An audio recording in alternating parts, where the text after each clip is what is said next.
And I played 9 years, bounced around. Um, a couple was a journeyman for a couple years, and then landed my seventh year. Had my breakout year with Baltimore, but it was a journey. It was a ups and downs. Been fired 6 times. Been demoted, rejected, overcome injuries, all these things. But because of my faith, because of me excelling at the controllables, those things kept me until I got my breakthrough and allowed me to retire on my own terms. Hey, thanks so much for tuning in. If you are thinking about retirement and headed into that next season of life and how to set yourself up financially to win in that season, you're not going to want to miss this conversation with Justin Forsett, all-pro running back from the NFL, now entrepreneur. We cover a lot of things. Number one, overcoming adversity and how he did that early on in his life and in career and even now as an entrepreneur. Number two, how to do a self-scouting report as you're approaching big financial decisions or if you're in a new stage of life financially. And number three, how to know when it's the right time to move on to the next season of life, like retirement. So it's amazing. You don't want to miss the end where I sum up all of the great nuggets that he gave us, but he's a good friend of mine. Wherever you're at, I think this is going to be helpful for you. I know you're going to get something out of it. Well, dude, I am so excited to catch up with you today. You know, for people listening, they may think they're tuning into a podcast, but it's really two friends just catching up and seeing what's going on in each other's lives. And I know for you, Justin, I love every chance we get to talk because I am encouraged. You're an all-pro NFL running back. You're now an entrepreneur, and you have many pieces of your highlight reel that probably most people know, but you also are super generous with your story and that it always wasn't up and to the right. There's bumps and stuff like that along the way. So can you just fill me in? I don't know a ton of your journey from Justin being born as a baby to getting to the NFL. Tell us a little bit about that. Sure. Well, first off, appreciate you, Tim, for having me on. It's always great to catch up with you. I'm happy to dive in a little bit about my upbringing and what got me to the NFL. So I grew up in a little town called Mulberry, Florida. It's a town of 3,000 people. Not a lot of people make it out to accomplish their dreams and goals and aspirations in life. Small town living, hardworking, blue collar folk, but just not a lot happening. When you're talking about going off and achieving, some of those dreams that you have as a child. And I grew up in a family of five. I was a middle child of three boys, so both my parents were in the home. There was five of us, and a very close knit family. My dad was a preacher, truck driver, entrepreneur. He did a little bit of everything. Yeah. Okay. I can see where it comes from now, like the many different hats. Yeah. That definitely. So my dad did a lot. My mom worked alongside him. She also worked in a blood bank for a time or two, and then just as a kid, I just remember just being financially unstable. In the midst of it all, bouncing around from place to place, never really owning anything. Rented a home. I didn't own a home until I was an adult, right? Until I live in the house that I have here now. Wow. So just really tough times. Remember times when I had to take baths with bottled waters. Had to do my homework on the candlelight because the light bill wasn't paid. Running from the repo man, which meant us, parking our car blocks down the street and walking home because we couldn't afford to pay our car note, but also couldn't afford to lose our only form of transportation. Yeah. And then at our very lowest, living out of a motel at the edge of town. I still remember it like it was yesterday, the room number 108, the blue-green vomit-looking carpet on the floor, the 2 full-size beds to fit all 5 of us, the large window that overlooked the main highway that ran through our city. I could recall all of those things. And in the midst of those things, I just remember declaring to myself that I never want my future kids or future family ever have to deal with the things that I'm going through, or I want it better for myself and, my parents. I want to be able to get out of here some way, somehow. And determined football was going to be it. I saw a guy named Barry Sanders one Sunday afternoon, watching him Yes. dash through defenses and electrify stadiums, and Yeah. it's like, man, I want to be able to do that. I love the sport. Yeah. I had great faith, but I know I had to put in the work in to accomplish that.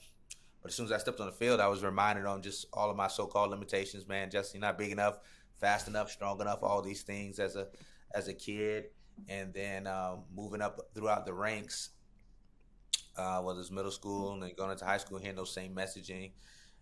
But ended up high school playing right away as a freshman on varsity, and my sophomore year, having some really great my great 2 seasons early on in my freshman and sophomore year, and then my junior year, my parents decided to uproot us and move us to Texas. So we go to Arlington, Texas. I went to a small private school there to just kind of put us in a better situation with my younger brother at the time to get to college, to be able to get a scholarship, to have a better way for ourselves. Yeah. So we did that. Ended up moving out with a couple friends in Arlington for a little bit, and then even when I got there, just like, man, you're not big enough, you're not strong enough, you're not fast enough.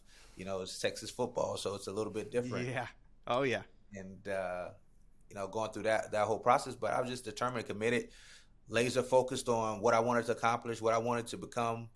When everybody else was partying and drinking, I was doing 1,000 push-ups, sit-ups in the night. I was reading my Bible. I was looking at reading autobiographies. Of people like Jim Abbott and Wilma Rudolph, people that had overcome, what seemed like insurmountable odds to accomplish greatness and make it to the professional sports ranks.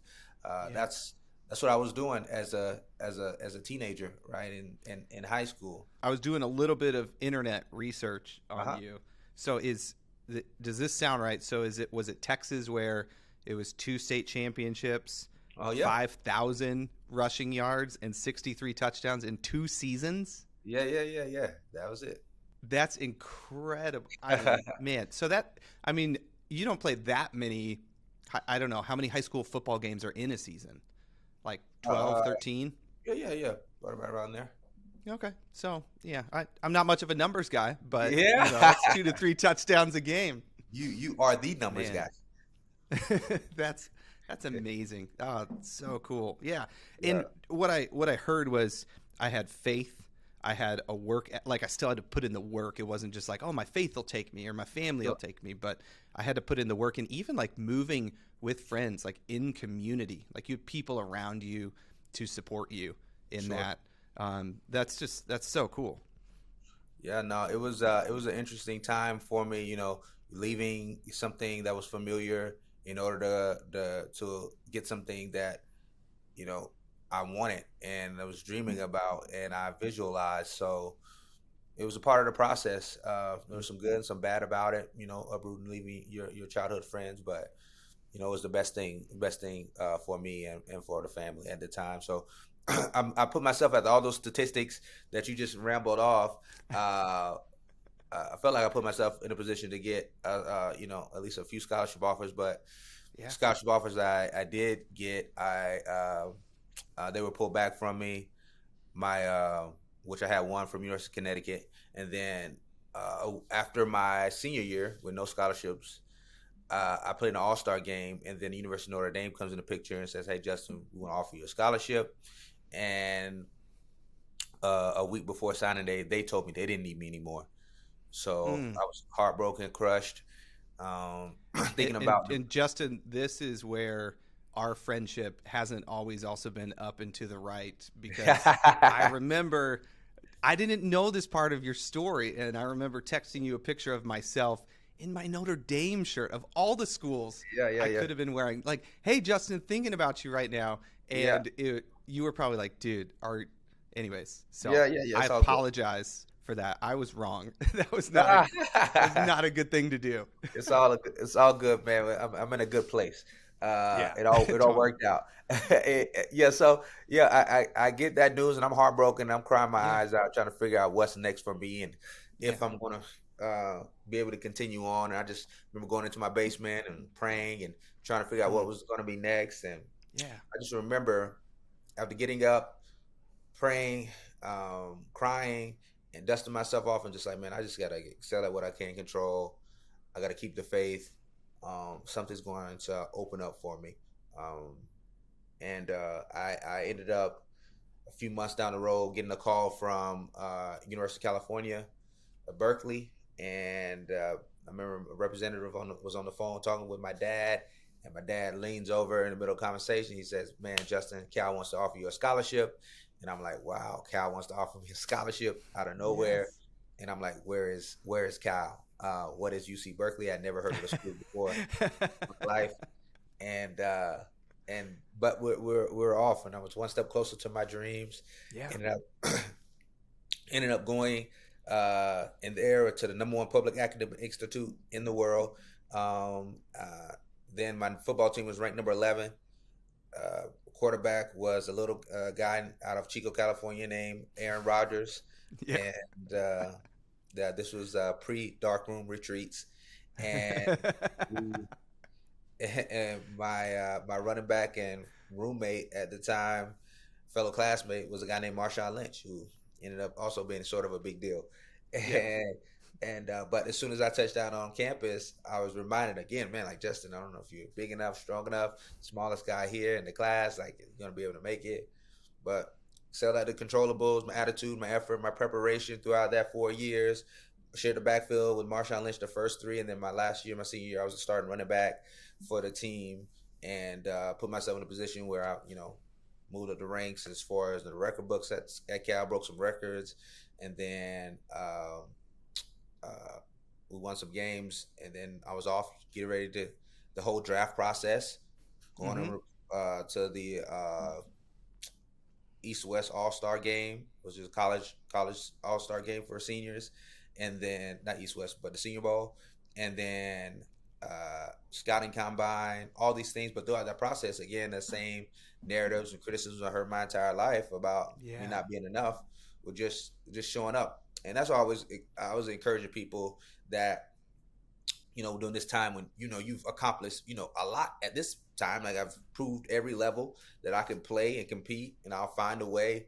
But there's still people that even when you accomplish things that accomplish all the things that you want to accomplish, there are people that still want to put you in a box or confine you, put limits around you. And that's why I say boxes are for things, not people. So never allow anyone to put their insecurities on you, or confine you to a role or title or your past. So I've been a box breaker my entire life, and I was determined to do that even in the NFL. And my position at running back, average is a little less than 3 years at the position. I ended up getting drafted that year, 2008 NFL draft, pick 233, just a few picks away from being Mr. Irrelevant. Yeah, right. Yeah, and getting drafted to the Seattle Seahawks.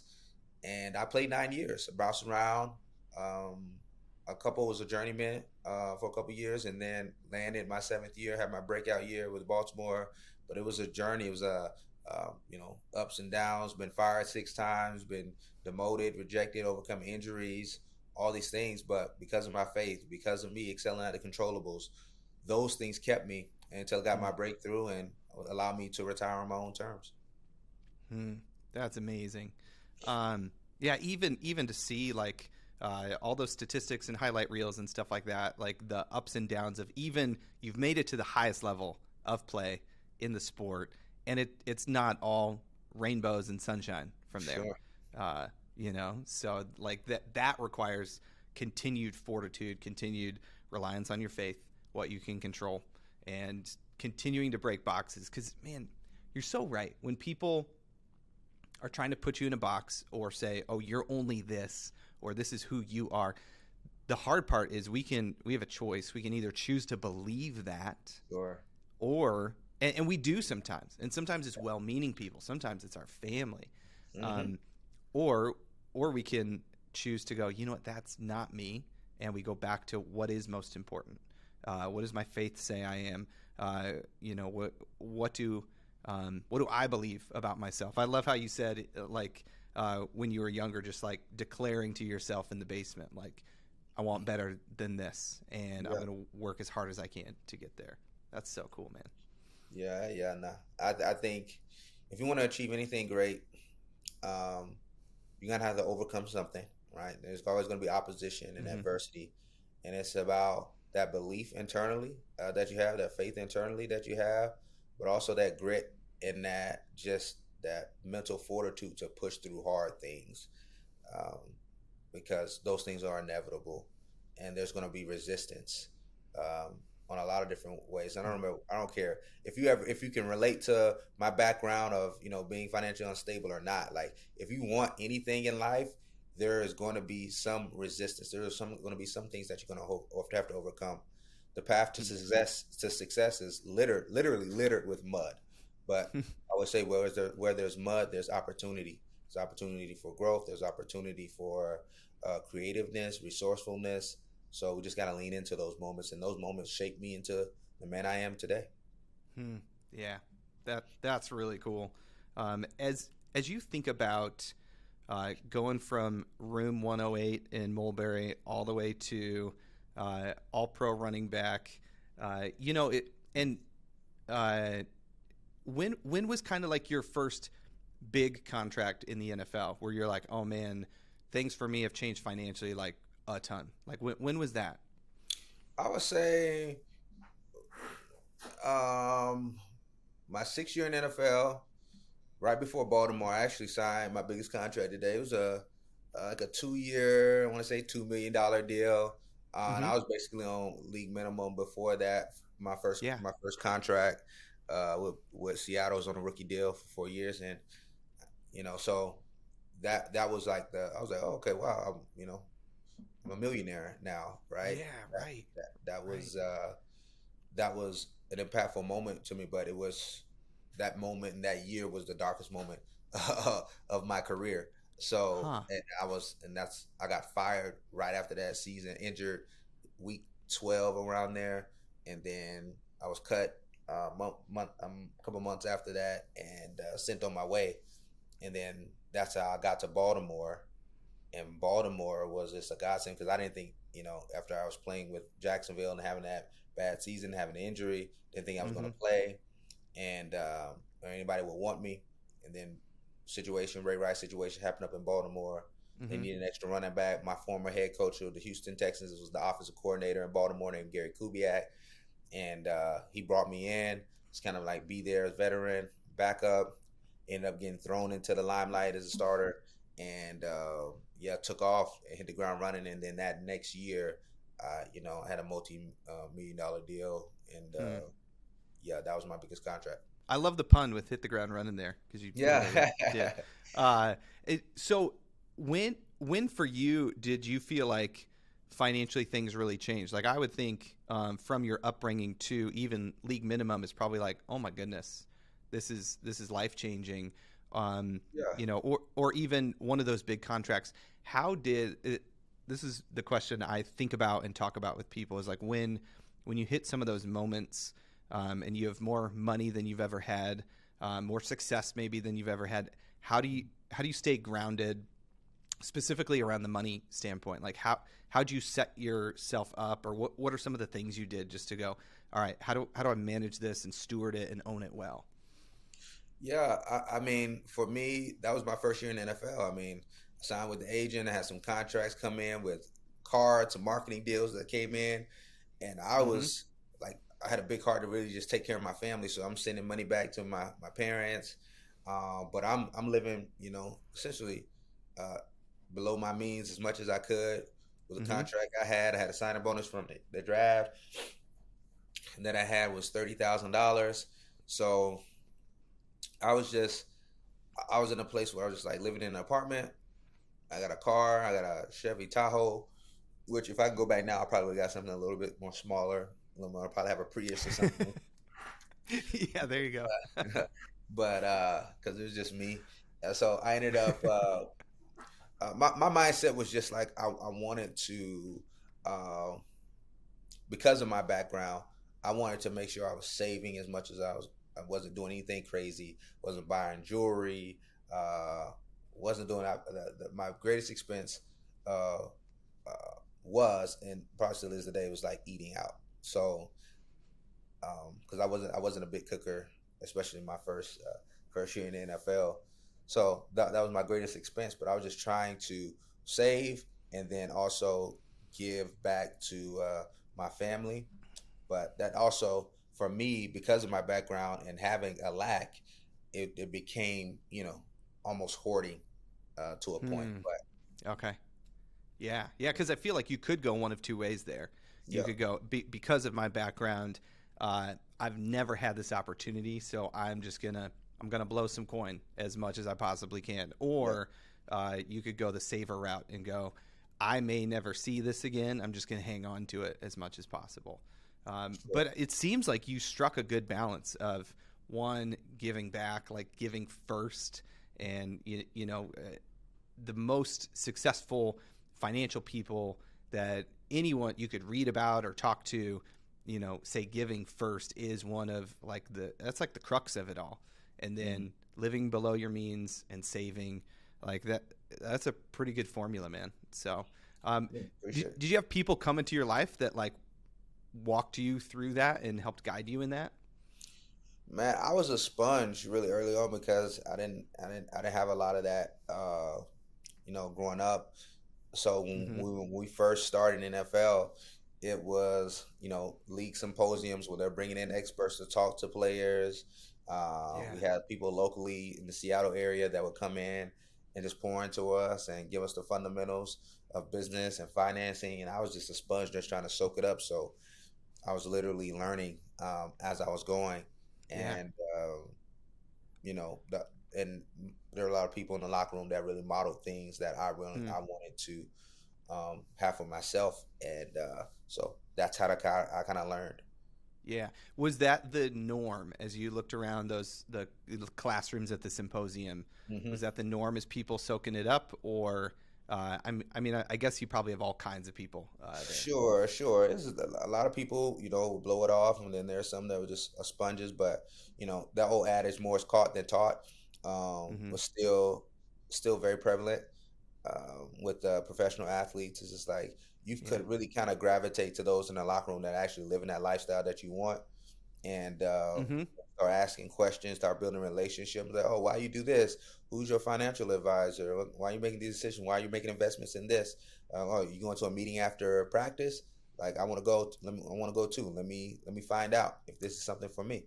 So, start really gravitating to those that you really feel Yeah. that are like minded, and I did a lot of that. Why are you driving a Prius instead of a Tahoe? I don't understand. Well, I just think about even ways in which I could have probably cut costs more, uh, and Yeah. live more efficiently at that time. Because again, it was just me when I Yeah. wasn't married my first year in the league. I got married my third year in the NFL, and Hmm. so I was out. I was walking. I lived in a place where I could basically walk to places, Hmm. and playing Madden in my off time, going bowling. I Yeah. wasn't doing much. I didn't Right. need much. What advice would you give somebody who's uh, trying to take control of their finances, or they're just in a lot of people who I think are listening to this are thinking about the next season of life. It's probably retirement, or it's Right. probably a different career, and they're trying to set themselves up financially to win in that next season.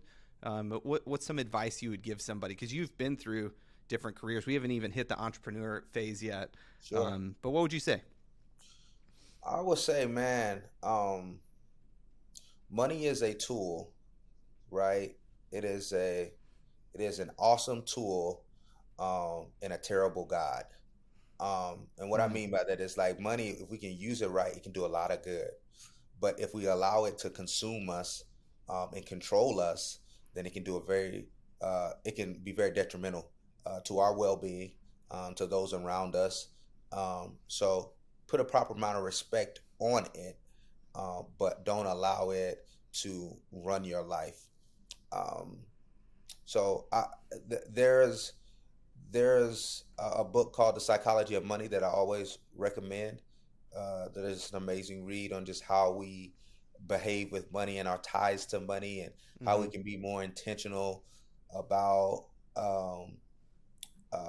saving, and making sure that we're setting ourselves up in a good position to have longevity, right? And to be able to do the things that we want to do, have freedom, um, moving forward. Because I think at the end of the day, that's what we're all shooting for when we were talking about our finances. Right? We want freedom, autonomy to be able to go do the things that we love to do, spend it with the people that we love uh, around us, and like my position where you come from nothing, and like you touched on a little bit, we just get in the habit of you come from nothing, you just like, man, I gotta get everything that I never had before, Yeah. right? I want to experience all these different things, and Hmm. which is, understandable, but very dangerous. Um, Hmm. there's so many horror stories out there about folks coming into money, coming from nothing, only to return and back to the situation that Yeah. they started from. So I would just Yeah. encourage to do um, what I do, a self scouting report, what we call it sports, in which we would take a week off, have our bye week, and we'll do a scouting report on our tendencies. We'll take a scouting report on the things that we're doing well, where are our weak points. We're doing an assessment um, to see where we're vulnerable, um, for the opposition to attack. We got to do the same thing when we talk about our finances. Like, look ourselves in the mirror, do a scouting report. Okay, where am I spending? Where's most of my money going? Hmm. Um, where is my heart leading me to give? Um, what do I what do I value most in life? Does my bank account uh, reflect what I say I value? Mm. Because at the end of the day, we're going to invest in those things that we value. You say, man, I want to invest more in the community around me, but most of your money is going to vacation time, or Mm. so you can do it. That's why I say do that scouting report on yourself financially, figure out your tendencies, your weaknesses, and that's got to be like a monthly thing that you're doing. Um, and so you can have control of just like your financial future. That's awesome, man. That's that's really, we could be done because that's amazing. Yeah, I think of we're not done though because Yeah. I have more things I want to talk about. I love how you talked about money being a tool. I've heard it being compared to dynamite, where when dynamite was invented, it was to I think about driving through. We live in Chicago. My grandparents lived in Kentucky, and we would drive all the way through Illinois. It is a long way. Yeah. It's not Texas big, but it's a long Yeah. way from top to bottom. And we drive through these highways, and there would be hills on either side, but just like straight rock, almost like cliffs on both sides. And I'm like, how did this highway, like why didn't they just build the highway over? And dynamite was invented to make clearing roadways super Mm. easy. Yeah. It's a tool. It can be used for good. Dynamite could also be a tool to take lives, and it could be super dangerous. And money is that same way, where it has massive. It's not a bad thing. It's not a good thing. It's amoral, but it could be used for both good and bad. It Sure. can be used for good with giving, and even spending is good when, like you said, it's lined up with your values, with the stuff that matters to you. But then spending can also be bad when it's overspending and Yeah. living outside your means. So Yeah. uh, Totally agree. that's really good, man. So when did you know it was time to move on from the NFL? Since then, you've become an entrepreneur. Started Shower Pill, now called Hustle Clean. Uh-huh.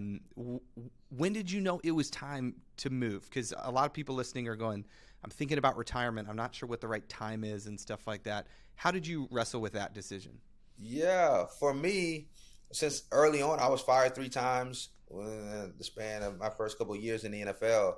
So I was thinking about, man, what if my time is done here abruptly? Yeah. What's next? So I actually started my business while I was playing. So I always Okay. encourage people to start investing in their future while they're doing whatever they're doing right now. Like Mm-hmm. the transition starts now. So start like planting those seeds right now as you're going. So but when I knew it was done for me, it's just like my heart just wasn't in it anymore. Yeah, I could do certain things. Um, I was going to meetings and I was taking notes, and I'm looking at the formations of defense. Okay, this is a 4-3 defense. This is a 3-4 over front, under front. This is the coverages. These are the blitzes, smack blitzes, Pittsburgh blitzes, all these different things I've heard 1,000 times before, right? And I'm sitting in those meetings, and I'm thinking about, man, this is a consumer group for Hustle Clean in which I can attack. Like I'm writing down notes for my business, having a business plan written down. I'm thinking about like, I want to go into speaking too. So let me like this will be a great intro to my talk or a good closing. And I'm doing those things inside of a meeting.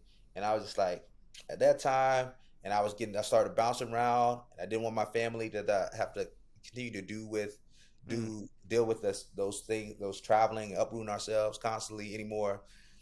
And I didn't want to go through another training camp. I felt like my body was done, and all those things combined, it was like perfect storm for me to like, okay, I'm good. I gave everything I had. I'm ready. My heart is really pushing me towards these other things. I feel like God has more for me. So I'm gonna go ahead and jump. Yeah. I heard you say you feel like God has more for you there. And I know faith is really important to you. How it seems like it's still part of your life now. Talk to me about your faith and moving on from the identity of being an NFL, all-pro NFL running back to an entrepreneur. How did it carry you through that season? Man, I'm a man that's always chasing purpose. I want fulfillment out of life. I want to feel like I'm providing value and I'm getting value. And I felt like my purpose has always been like to encourage and inspire people, help others reach their potential in life. And at one point, football, running a pigskin was a way in which I could do that and help folks inside of a locker room. And I just felt like my calling was to go into entrepreneurship and start my own business and be able to build a team, and all, and hit the circuit speaking to people's lives and encourage them through hard times, because I've been through a lot. I feel like I had a lot to give on that side. So that was where my heart was pulling me, and my faith would just led me that way, for where I feel like you got to have a why, like and a strong why of why you're doing something, right? Because if you truly want to have longevity at whatever you're doing, or you want to have success, again, there are going to be obstacles. There's going to be opposition to whatever you're doing.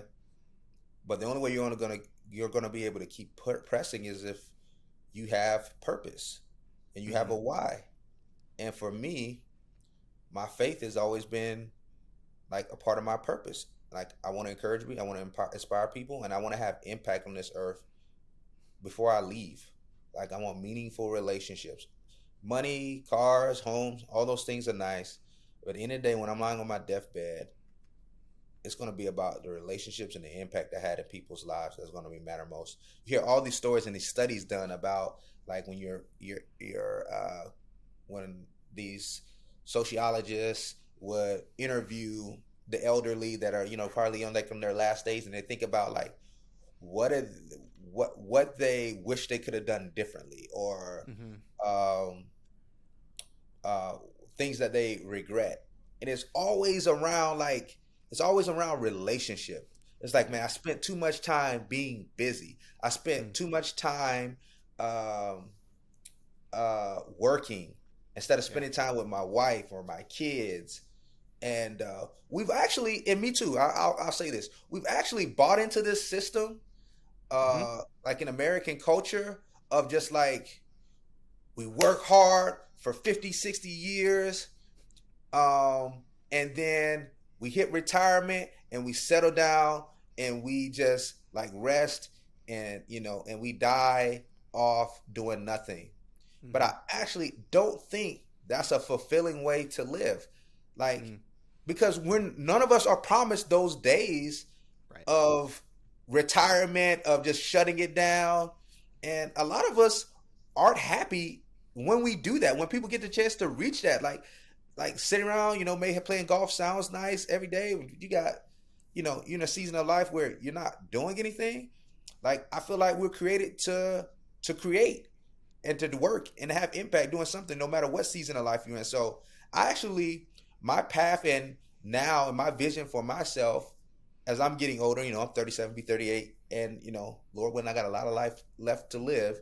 Yeah, It's yeah. just like, is to just like not to hit to a place where like, man, I make enough money, I hit retirement and I shut it off. Mm, No, it is like me leveling up. Like I want to get to a place when I retire and I'm only doing the things that I love to do. I'm not hmm shutting it off, but I have the autonomy to just like, okay, how can I have impact in people's lives? How can I spend more time investing in my wife, in my kids?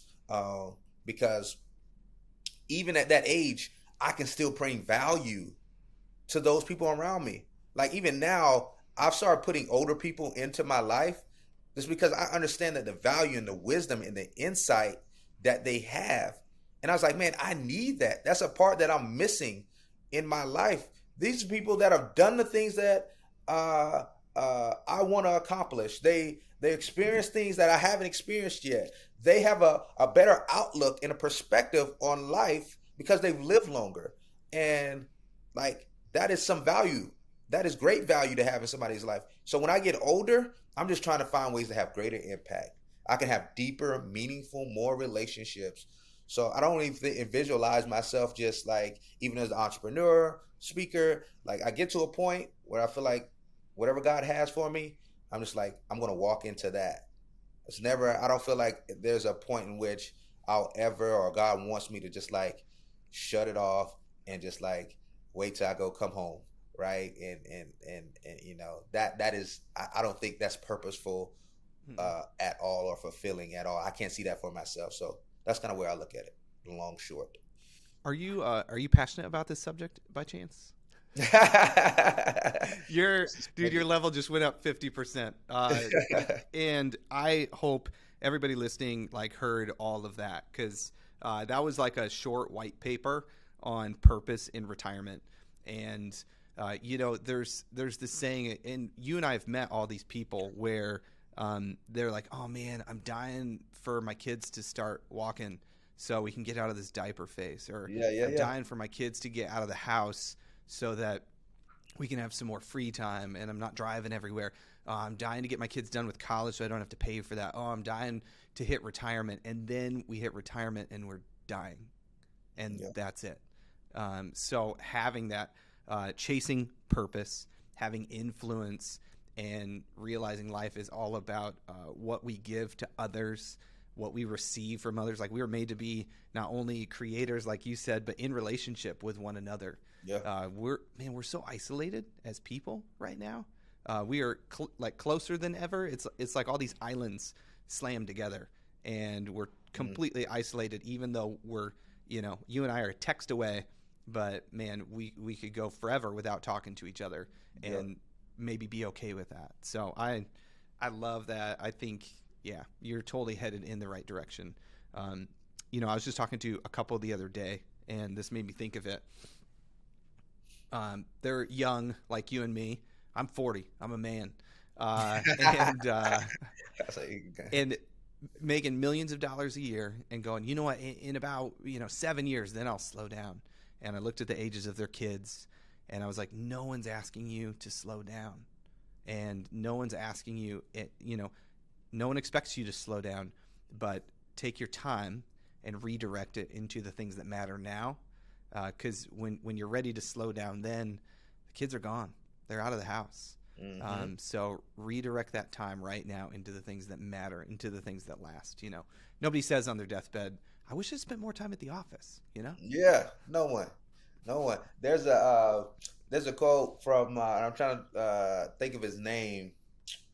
Oh man, it's killing me that I can't think of his name, but he's a basketball coach for Texas A&M.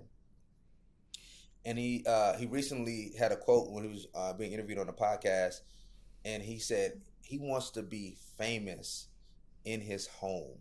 That is his goal in life. Like he wants to be famous in his home, and that struck a chord with me because the level of just like intentionality behind that statement, behind like, man, all this other stuff is great.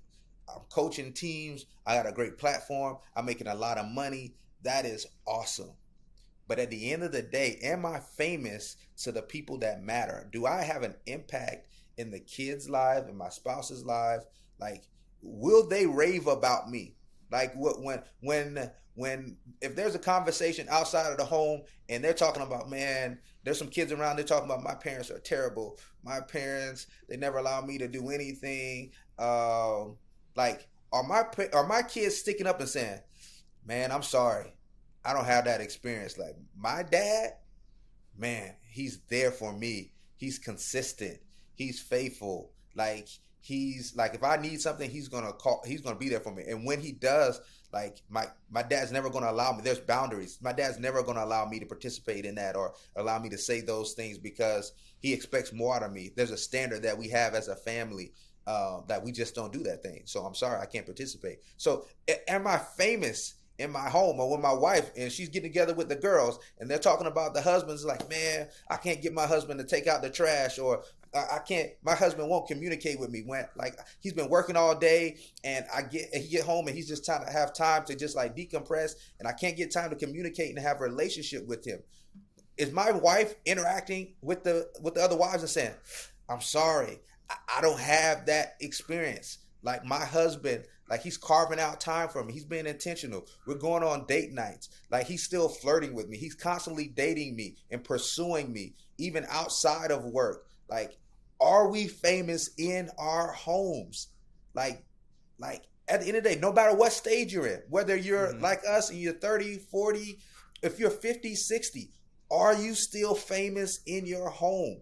Like, like when your kids come back, and you're at a gathering or as a family gathering at the holidays, have you planted enough seeds in them that are helping them thrive in the stage of life that they're in right now as a 20-year-old? Maybe they're parents for the first time. Your kids are parents now. Like, are you still famous to them, right? Are you still relevant? Are you still pursuing them? Are you still available, right? So those are the things that I think that should be at top of the mind for us as we're living this life. Yeah. That's, dude, you're an encourager. You influence me on a regular basis, and man, even that is challenging. That was, by the way, quick Google search. Is that Buzz Williams? Buzz Williams, yes. Buzz. Yes. Yeah. I don't have that knowledge. I just have the internet. But I think about, so my daughters are 12 and 14. Sorry, you have 5 kids. I've got 4 kids. So you know what it's like to recall their ages. It's near impossible. Yes, yep. Kid 1, kid 2, kid 3. Come here. But something my wife does really well is the girls know they have this stall tactic around bedtime. You know, they're getting older, so it's not like hard and fast bedtime necessarily, but they have this stall tactic where they're like, if I get mom talking, she'll just keep going. And we'll have this girl talk session, and then they go late. And then I find myself coming into the room like, hey, you guys, like I haven't hung out with mom all day. Can you get out of here? When in fact, like, which is good. But in fact, like she's creating a relationship with them that's going to continue for a long time. And she knows exactly what they're doing, but she's smarter and she knows exactly what she's doing. And she's building this relationship that will last for a long time. And I know she's famous in our home because they know they can talk to her at any time, even when it's inconvenient. Even like I would rather be asleep. Like I fell asleep last night early. Like they know they can talk to her no matter what. And that's awesome. Man, I love that. Thanks for sharing that, man. Yes, sir. So yes, good. Sir. So we haven't talked about Hustle Clean yet. Your current project that you're working on. Like, tell me about, there's a phrase, I don't even know it. Something about pushing back against the toxic hustle culture. Oh, yeah. Talk me through that, because there's even a why behind your current business right now. Sure. Yeah. So Hustle Clean is my business. I'm the CEO and co-founder of it. It's a mission-driven self-care brand for the active lifestyle. We create hygiene, wellness, and recovery products for the everyday athlete and fitness enthusiast. And our big, hairy, audacious goal is to end toxic hustle within the wellness community. There we go. We got the face waves. There we go. Yeah. So that's our mission. And growing up in sports and fitness my entire life, the message was always to produce results by any means necessary and at any cost. Even if it's detrimental to your health, you get out there and you produce. And I just felt that message really led to a toxic environment, which led to burnout, anxiety, depression, and all these things. And there was no brand within our space that really resonated with us when it came to self care or personal care. So we wanted to come up with a solution to kind of combat that. We wanted to address hygiene first because that was like fairly simple, easy, something that we all dealt with, and wanted to address the pain point when a shower was optimal but not possible. So we created this disposable washcloth antibacterial towelette that removes sweat, dirt, body odor. So those shower on the go moments when after you finish the workout or you finish a golfing event or camping or hiking, you have something, so a solution that's going to clean you, freshen you up, allow you to keep going on and keep pursuing your goals throughout the day without compromising your health. So we grew it on Amazon. It was kind of a side hustle. Well, it really was a side hustle. While I was playing in the NFL, Amazon is simple, running a business in which you put it on the platform, you send the product into their fulfillment centers, and they ship it out for you, handle everything. They eat in your margin greatly, but they do a good job of executing and building brand awareness for your brand and your product. And I value the platform greatly, especially in this day and age. But so we did that for years. I ended up retiring from the NFL in 2017 after 9 years. Fully immersed myself in the business as CEO and co-founder, and then we ended up getting on a show called Shark Tank. From there, that led us into, we didn't get a deal on the show, but that led us to Good Morning America, The View, and then we eventually got into Target, which was our first brick and mortar big box retailer, which was a great validating, mark for us, a milestone for us, and really kind of try building out our portfolio and our assortment, and been having success growing. Now we have those face wipes that you have at your house. We have the body wipes. We have muscle release Epsom salt salts to for relief and recovery after a workout, or you went out on an adventure and your body's sore. We help you expedite that recovery process. So that's what we are. We're growing. I love it because again, it's purposeful, it's impactful. We've been able to do a number of good in the community with our brand, which is always, something near and dear to my heart because of the humble beginnings that I came from. Tell me about that. You and I were just talking last week. You're heavily involved right now in the tornado disaster relief areas. Tell us about that and what's going on there. Because here's the thing. I think there's probably somebody listening that could potentially help out with that. And so sometimes we just don't even know about the needs that are out there. So tell us about that. Sure. So my humble beginnings, being homeless, being living out at a motel, I remember praying to God, to send help. And I was one of those kids that I felt like I was going to do, or I wanted to do anything possible to get my family out of the situation. And I was very optimistic, always had faith. So I was one of those kids that was going to get the McDonald's Supersize Me cups, to get the Monopoly, to see if I can get Boardwalk and Park Place so I can get us a Jeep, I can get us $1 million, I can get us the house in order to get us out of the situation that we're in, because, some really rough points. Back in the day, there's a guy named Ed McMahon who would come around with these cashier checks and, bless people at their doorstep. And just like, man, God, please send Ed McMahon to our house. But throughout that process, I was just like, if I ever got a chance, if I ever got an opportunity to have a platform to help a younger version of myself or help people that are in need, I want to do that. And so that's what I do with the business. And it's kind of ingrained into our company culture just to have impact and to serve those around us. And so we do that a couple ways. One, we have a campaign that we're always running. It's called Shower to the People. And it's kind of what you just talked on. We're helping out disaster relief areas. So if your community is hit by tornado, hurricane, flood, we've been to Uganda with Johns Hopkins Hospital. We've been to Puerto Rico after Hurricane Maria. The whole community there and the island there, just kind of destroyed. We've been to Haiti after earthquakes. We've recently sent about $200,000 worth of product out to Ukraine because some of the refugees didn't have access to clean water. So we went out there and sent product there. So we try to show up where this our product provides value. We've done stuff in the homeless communities all throughout this country, largely partnered with the largest homeless community in the country, which is in LA. We do a lot of work there. Throughout the country, like you just mentioned, the tornado victims in Arkansas, Mississippi, uh, homes were just hit, the communities hit with disaster, uprooted, communities completely destroyed.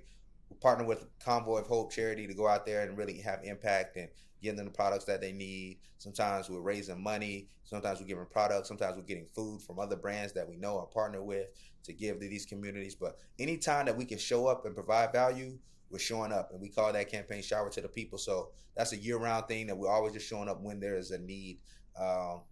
So yeah, that's one way. And then we also have a charity called Free Play, which is a 501c3, and it's our way. As me and my partner, we met each other as we were college athletes together, teammates, and it's our initiative to combat the overpricing of youth sports. Now there are a lot of communities, a lot of folks that are being priced out of sports, and Yeah. I was someone that was financially strapped growing up, and I had two brothers, and sometimes people had to pay my way in order for me to play for registration. And now with the Yeah. obscene cost of travel and equipment, and whether if you want to go out and participate in a marathon or you want to participate in a camping trip, we never want money to be the barrier for a kid to go out to enjoy Mm. themselves, to experience new things, because like we like exposure leads to expansion. So how can we expose Mhm. these kids to more?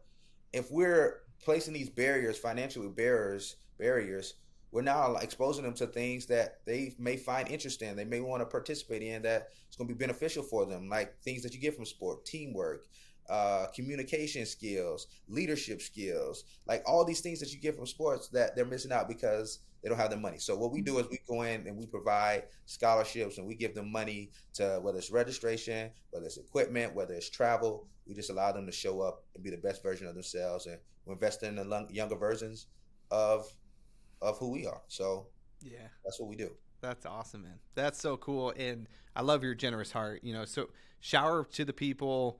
Uh-huh. How can people get connected with that? I know right now we've got the tornado victims down south Sure. in, is it Arkansas and And Mississippi. Mississippi? Yeah. Okay. So I know you're looking for some gifts there, like 10 to 12,000 each. Yep. If someone wants to partner with you in that, what do they do? Where do they go? Just reach out to support@hustleclean.com, support@hustleclean, HUSTLECLEAN.com, Cool. and let us know that you want to support. And, Yeah. we'll greatly appreciate it. We are a for-profit company, so there's only so much that we could do as far as financially to make sure that we're, being efficient and being responsible with the money and the income that we have and the product inventory that we have. So sometimes we have to find ways in order to get donations in order to support some of these causes. So if we can partner with you, we would love to. We promise you, it's going to the people on the ground. We partner with some amazing folks like Convoy of Hope for distribution. And we like to show up. Sometimes we're going to go up, like when we went to Puerto Rico, we did go to Ukraine because we're still in pandemic mode, and it's, Yeah. that was a hard place to get to. But we Yeah. like to show up to these places and actually find out what the needs are. Hmm. Yeah, sometimes it's our product, but there's sometimes they need more. They need food, right? They need, we're going there, we're praying for them, or we're going there and they need money. They just need capital for the infrastructure. So we just find out what their needs are. So Yeah. we're kind of folks that are actually going to get our hands dirty, and we're not just going to throw money at a situation. If our product can provide value, we make sure that's the case, and we're going to do that. But also, we're going to find out if there are any other ways that in which we can serve them. I love that, because it's not like, hey, I'm coming in and I know the solution that you need and I've got it and it's fixed and it's done. Aren't I the best? Yeah. You're going, hey, what do you need? And how can we meet that need? Man, continuing to chase purpose and influence. I love it. From your family to the locker room, to now your business and the world and all these different areas where, God's put you in a place of influence, and you're using that to build and lift other people up. And I know I'm one of those people, so I'm a testimonial right there. So we'll put support at hustleclean.com down in the description, so people have that and have it in the show notes. And then Free Play is a 501c3. So like for anybody who has a donor advised fund and they're looking for something to give to, or they're just looking for a lot of people want to give. And maybe you're listening to this and you're like, man, I want to give to stuff like this. I just don't know good places. Hopefully you've heard an amazing man with an amazing heart and an amazing vision and giving towards that. You know, I've always found my most favorite charities is because I have a relationship with the person. And that goes so far. So hopefully you feel like you got to know Justin a little bit through this. All right, we're going to hit a couple fun things because I like fun things. So, okay, here, first question.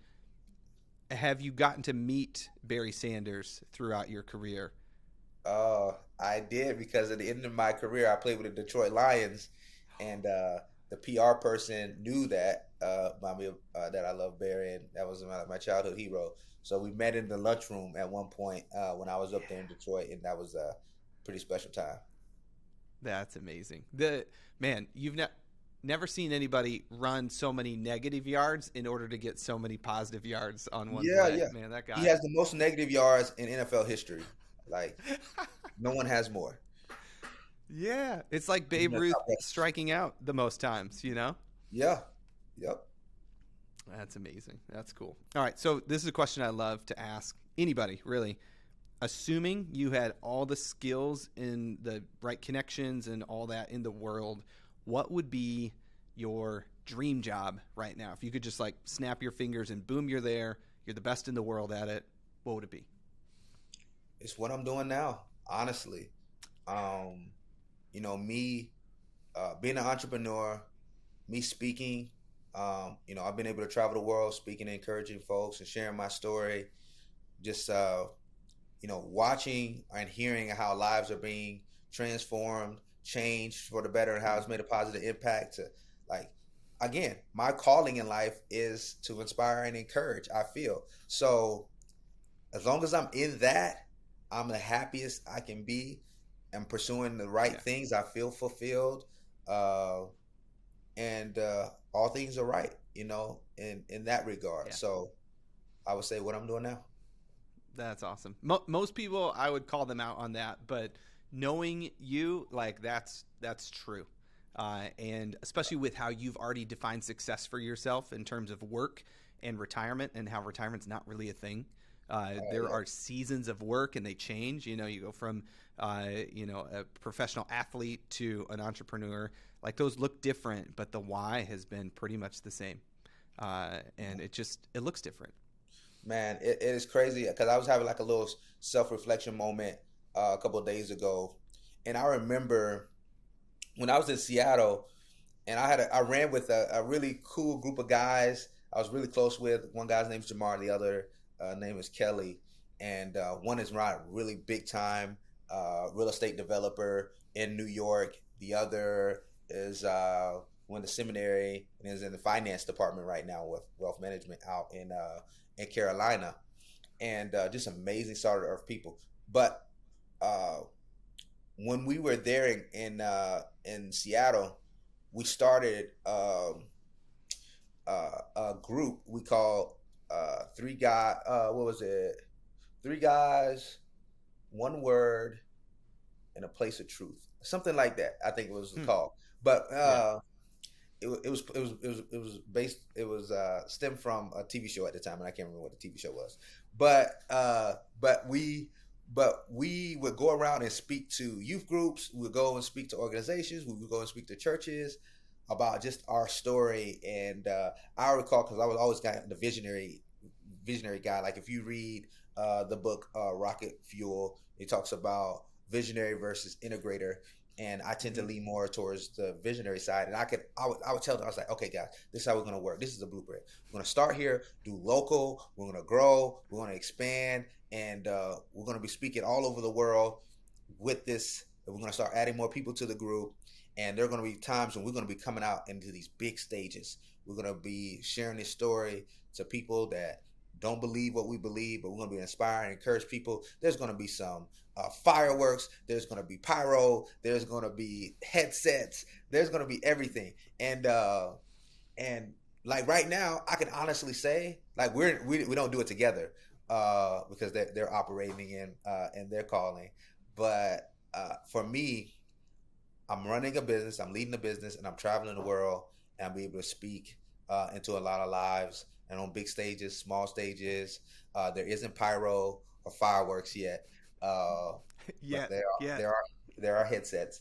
But it's really cool to see that, like, man, I'm lit. Like what I wanted in retirement from football, this is it. And I thank God that I have this moment to like, okay, this was a plan, this was the vision, and now we're living in it, we're walking in it.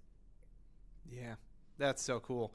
I want to go back to when you talked about retirement and when it was time to move on from the NFL. I just want to speak to that because a lot of the people listening are thinking about that. And first of all, you hit a couple of like the major. Your wisdom was beyond your time because you were a sponge soaking everything up. But starting something while you're still in the current thing, I think that part's huge. Number two, letting your faith lead you, or letting your values or purpose for some people lead them as far as, is this where you are, or is this season coming to an end? You don't need to quit. You don't need to just like, turn in your pink slip tomorrow, but recognizing maybe the season's coming in to an end, and also recognizing, are you in a place where you're spent? Like your body for you was kind of spent. It was done. Maybe your mind or your margin is totally spent in your current role, and you need to start thinking ahead about the next thing. And again, the work may look different, but the passion, the purpose, the influence might be very similar. And it probably is, because our wiring doesn't change a whole ton. Sure, yeah. But where we do our work does change. So I think that's incredible. I think that's a huge takeaway for me in all of this. Last thing, one thing you love right now. What is it? Could be anything. It could be a favorite coffee mug. It could be an activity with your like anything. What do you think? I love the season of life that we're in as a family. We're doing a lot right now. It's very busy and crazy, but like this season, I would say even narrow it down to like this sports season that we're in, because I coach my oldest two in flag football. My wife coaches the kids in soccer, and to watch them to develop, compete, to watch my wife coach and teach and pour into the girls in their soccer team, and watch them grow. It's like, man, I love that. Like I love her game planning and scheming. I love, going out and watching my kids, my sons, as they play flag football, and like them facing adversity, like, and really like allowing them to rest, and because they're growing up in a way in which I didn't grow up. They have more than I have. So I feel like I have to be more intentional about allowing them to have adversity. So in this season of life, I'm just allowing them to rest and figure it out. Of course, I'm there to guide them in the process, but I'm not shunning them away from heartache or disappointment or frustration. And now they're at the age in which I can see that they're processing it, and they're handling it in a way in which I don't know. I feel like I have more impact, and can spend more time having real conversation with them at this age than I could when they were like 4 or 3. So this is a really cool season. That's awesome. How old are the kids again? 10, 8, 6, 3, 1. Oh, you nailed it. See, I thought I was going to trip you up with that one, but you nailed it. So people ask me about my kids a lot, so I always have that number. Yeah, that's good. That's good. It's the doctor's office when they're like, "What are the birth dates of your children?" Oh, and I'm yeah. Now that's hard. Yeah. That's a lot of numbers. Come on. Dude, that's amazing. I love that, because you didn't mention seeing my kids win every time. You didn't mention seeing them have success every time they step on the field, which I feel like is a lot of parents' expectations. Yeah. We may not say that, but we Sure, yeah. act that way when you're yelling at the game, like, come on, do it. Yeah. That's really cool. Especially here in all right. Texas. Yes. So my one thing that I love right now, no surprise, right here. Oh, come on now. Yes. Come on. So you and I met because of this. So I was already a customer, and then you and I were on a retreat together, climbing a mountain together, and I was like, man, I love the face swipe. So literally used one yesterday. Not in preparation for talking to you today, but had not showered. It's kind of embarrassing. And then was like ready to go out with my kids, go to dinner, go watch a high school soccer game. And I was like, man, I just need to wipe my face off. I've been active during the day, and it was awesome. So, and then I was talking to my trainer this morning, and he was like, oh man. So I gave him some, and trying to get you into the UFC channel. And and he was like, yeah, I used one yesterday too. It was amazing. So, man, that's love. I appreciate that, Tim. Yeah, for sure, man. It's a great product. Yeah, I love what you're doing and the passion and purpose you do it with. Like, if you have a great product and great people like that, you can't lose. So it's pretty cool. Thank you, Tim. So awesome, man. Well, hey, thank you so much for the chance to record our conversation today. I know for people listening, they're going to get a ton out of everything that you shared. I know I learned a ton. I've got a bunch of notes here. We talked about, I'd say 3 main things that I took away. One is overcoming adversity, focusing on the controllables, letting your faith or your values lead you in that. Number 2, when it comes to your money, doing that self-scouting report and going, where is my money going? Take stock of what you have so that you can give and be generous, so that you can spend it on the things that matter to you, and so that you can save, which is really that rocket fuel for that freedom for the future. Saving is so boring. It's not sexy, but man, it allows you to do the stuff that you really need to do. And then lastly, when it comes to facing a huge career transition or retirement, sorry, I'm just repeating the stuff you said. Start now with whatever that next season is. Have them overlap a little bit, kind of like when songs crossfade on Spotify. Like, have it overlap so it's smooth, and recognize that maybe your season's coming to an end and you're ready to move on to something else. So, it's awesome. Amazing stuff. Thanks for sharing it with us, man. Appreciate it. Appreciate you, Tim. Thanks for having me.